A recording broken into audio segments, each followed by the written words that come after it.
कल रोज़ जुमा बाद नमाज जुमा 3 बजे Malegaon social democratic party of India SDPI की जानिब से कोर्ट के सामने जूनी तहसील पर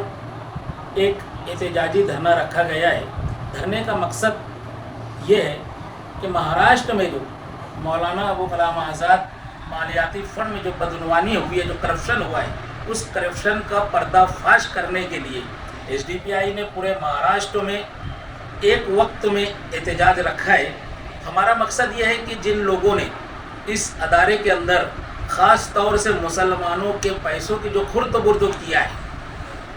जो कर्ज़े पास करने के बाद उन लोगों के ज़मीन के ऊपर, उनकी मिल्कियत के ऊपर बोझा चढ़ाया और उनको पैसा नहीं दिया, ऐसे लोगों के साथ जिन लोगों ने 420 की है, धोखाधड़ी की है, ऐसे लोगों को जेल की सलाखों के पीछे डालने के लिए मालेगांव में social democratic party of India SDPI ने भी एक धरने का इनकाद किया है। मैं मालेगांव शहर की आवाम से गुजारिश करता हूं और अपील करता हूं कि कल के होने वाले इस धरने को कामयाब बनाने के लिए और फ़िरका परस्त हुकूमतें जो ख़ास तौर से अक़लियतों के फंड में खुर्द-बुर्द कर रही है, ऐसे लोगों को सबक सिखाने के लिए कल के धरने को कामयाब करें। खुदा हाफिज़, जय हिंद।